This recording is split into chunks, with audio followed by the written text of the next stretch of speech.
Пакаят районунда 22 мектеп, 18 бала бакча бар. Акыркы жылдары билим берүү тармагында имараттар жаңыланып, айрымдары ремонттолуп, районго жакшы шарттар аздан болсо да түзүлүүдө. Бирок имараттар жаңыланганы менен билим берүү сапаты талапка жооп бербей турганын министр жолугушууда билдирди. Өтө өкүнүчтүү нерсе, урматтуу кесиптештер, бүгүнкү күндө мамлекет тарабынан бөлүнүп жаткан каражаттын 96%-тен жогорусу айлык акыга гана кетет. Айлык акыга гана кетет. Биз тилибиз кыска сурай албайбыз. Барган жерден биринчи суроо айлыкты көбөйтөт, качан көбөйтөсүңөр дейт. А мен айтып атам, качан билим сапатын жогорулатасыңар? Да, биз айлык жогорулатканга даярбыз. Бирок качан билим сапатын жогорулатабыз? 2006 жылы деле төмөн болуп атат, 2009 жылы төмөн болуп атат. Мына көчө алган билим берүүнүн жетишкендигин баалоо талдоосунун жыйынтыгы боюнча дагы эле биз өсүп кетиптир. Төмөн мына 62% бул өтө. Демек Кыргызстан бүгүнкү күндө климаттын дүйнөлүк каатчылыкты башкарууда, адистерди даярдоодо чоң проблема болот деген сөзсүз бар. Өлкөдө 12 жылдык билим берүүгө өтүүдөгү артыкчылыктар жана китеп маселеси боюнча да маалымат берди. Бүгүнкү күндө бул проблема китептин жетишпестиги болгондо да өтө олуттуу жетишпестиги болуп келген, китеп менен камсыз каржылоого байланыштуу болот. Буга чейинки каржылоо мына 152 миллион акыркы 2 жылда каржыланды. Эгерде муну президент да билет, 152 миллиондук китеп менен каржылоо улантсак 57 жыл болмок. Ошону эске алуу менен былтыр президент каржылоону абдан көбөйттү. Былтыр 304 миллионго китеп чыгарылып таратылды. Быйыл 744 миллионго дагы кошумча каржы булактары дагы бар. Мына ошону менен чыгарууда миллиардка жакын сом китеп чыгарууга кетет. Биринчи иретте кайсы китептер чыгарылат? Азыркы учурда бүтүндөй 3-класстан 9-класска чейин жетишпеген англис китептери берилип жатат. Жаңы муундагы улуттук китеп. Экинчиден биз жаңы дүйнөлүк билим берүү стандартына өтүп атабыз. Өткөндө ошол тагылимдер китеби, химия, физика бүтүндөй линиясы менен сентябрга чейин жаңы муундагы улуттук окуу китептерин алат. Ал эми калган китептер болсо айрыкча улуттук мазмундагы китептерди биз 12 жылга өтүү алкагында окуп турабыз. Кийинки этаптарда бул жаңы муундагы китептер иштелип чыгып, өзү дагы улантуу процесси болот. Жыйынга келген мугалимдер өздөрүнүн түйшөлткөн суроолорун берип жооп алышты. Азыр көрүп атабыз, мектептер ремонттон өтүп атат. Мен өзүм дайындалганыма 1 жылдан ашып калды, директор болуп келип жаңы кесиптерди ачып атабыз. Биз дагы жаңы окуу жылына абитуриенттерди кабыл алуу башталат жакында.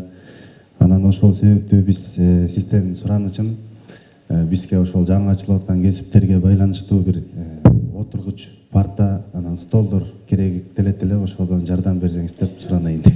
Инвестициялык каражаттар $30 миллион өлчөмүндө алганы турабыз. Ошонун ичинде кесиптик техникалык ПТУлардын материалдык базасын заманбап жабдуу шарттын түзүүнүсүнөн иштейбиз. Мындай да бардыгы бир моментте жасалбайт, бирок артыкчылыктуу багыт мектеп жана ПТУ болуп эсептелинет. Себеби бардык балдар жогорку окуу жайды окубай деле коюшу керек жумушсуз калбаш үчүнчү. А бирок жумушчу кесип бизге өтө керек. Кыска мөөнөттө тез кесип алып алат дагы, ошону эртең эмгек рыногуна талап кылган жумушка баруу үчүн биз шарт түзүшүбүз керек.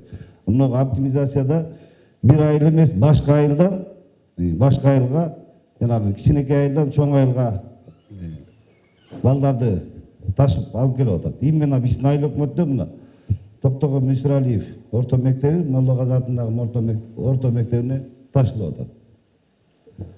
Ата-энелер менен коомдук кылдык эле көбү нааразы. Балдары окууга барбайбыз. Башка айылдын мектебине барып окубайбыз. Анан мектептен чыгабыз деген көрүнүштөр болду. Оптимизация автобустар берилди, баары чыгымдар кетип атат деп. Кичинекей мектептерге чоң колдоо көрсөтүлбөйт экен. Компьютерлер барбайт, мугалимдер барбайт. Мугалимдердин сааты толмоюнча мектепке барбайт а жерге. Анткени ким төлөп берет мугалимдин жетпеген акчаларын? Биз мына бүгүнкү күндө өткөндө бир мектепке бардык. 17 баласы бар экен. Областтын бир автобусу да бар экен. Ата-энелер айтып атат, бизди ушул жерде мектепте калтыргыла деп. Жалпы мектептеги балдардын саны класс комплектиге да туура келбейт. Бул күнү негизинен Бакай Ата районунда билим берүү министри менен жолугушуу маалында мугалимдер Алтын казык программасына өтүүдөгү артыкчылыктар боюнча кеңири маалымат алышты. Бүгүнкү Алтын казык билим берүү процессин трансформациялоо жалаң сандан сапатка өтүүгө багытталган. Бизде инфраструктура деле көп көңүл чордонунда эмес. Бизде эң биринчи билим берүүнүн мазмунун, балага багытталган билим берүү мазмунун өнүктүрүүдө жаңы мундагы билим берүү стандарттары, предметтик стандарттар кабыл алынды. Жана предметтик стандарттар кабыл алынып жатат, иштелип жатат. Жаңы мундагы окуу китептери кабыл алынып, иштелип, чыгарылып жеткирилет. Анан мугалимдин кесиптик компетенциясын жогорулатуу курстары өткөрүлөт.